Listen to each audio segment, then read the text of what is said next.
What on God's green earth is going on, everyone, and welcome to this latest grass-fed TV review here on the Rootball Angel podcast, the place for entertainment news, grass-fed reviews, and much more. During a briefing for a top-secret mission at the White House, Federal Agent Leon Kennedy confronts infected individuals with snarling characteristics seem all too familiar to the events of Raccoon City. Now Leon and fellow Raccoon City survivor Claire Redfield must team up to investigate this conspiracy and uncover the evil behind it.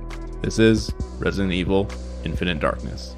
As a person who has fell in love with the Resident Evil franchise over the past few years, I was happy to see that Netflix was bringing the series to the streaming service. However, I was also very cautious because I've seen the older spin-off films such as Damnation, Degeneration, and Vendetta, and while I enjoyed those films and think they work in their own way, that is not necessarily what I wanted more of. Those films focus on action above all else, and that's just not really what I like about Resident Evil. But I'm happy to say that while Resident Evil: Infinite Darkness isn't exactly what I wanted, I really enjoyed my time. Infinite Darkness takes place between Resident Evil 4 and 5 and follows Leon Kennedy for the most part. Claire Redfield is also present throughout the series, but she sort of feels like an afterthought, and you can tell that the producers wanted her in the series but couldn't find a good reason for her to actually be there, which is sort of a bummer. But with returning voice actors for Leon and Claire from RE2 Remake, the chemistry of the characters is still there, albeit a bit brief. I do want to give a special shout out to Leon's voice actor, Nick Apostolidis. He gives the character of Leon a more mature and confident sounding voice this time around, which obviously makes sense because this series takes place years after RE2 Remake, so that attention to detail is very much appreciated.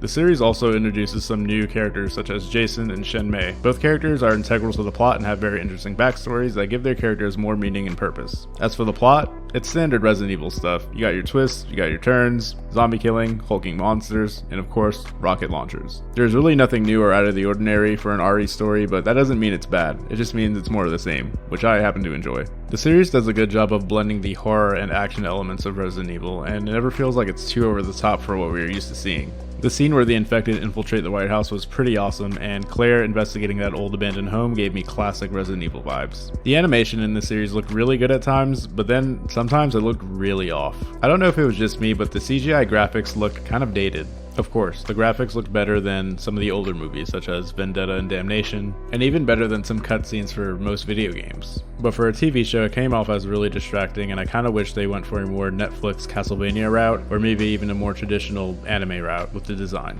Also, character movements such as walking looked really awkward on the female characters. I'm not sure if this had to do with them having a smaller frame, so issues like that were more noticeable, but for instance, the character Shen Mei, when she walked, it looked like a puppet at times, which kinda took me out of it. The animation as a whole was fine, but definitely could have used some polish. While hardcore fans might see this as just a side story to the overall franchise that offers nothing of real consequence, I can see casual fans or people that haven't even played these games really liking the series, and it might even inspire some to give the game a good old college try. I did like the callbacks to previous games, such as the President having immense trust for Leon after he saved his daughter in RE4, and when Leon is speaking with Jason about his experience in Raccoon City.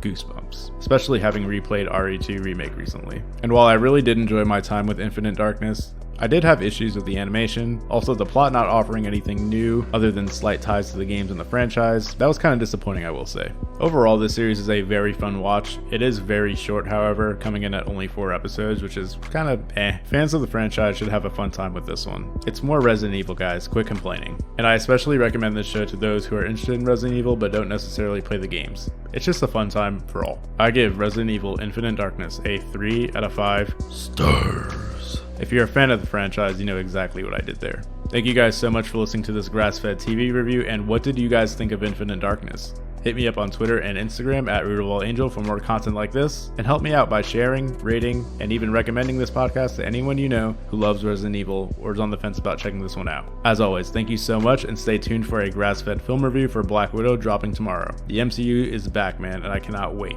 Later, guys.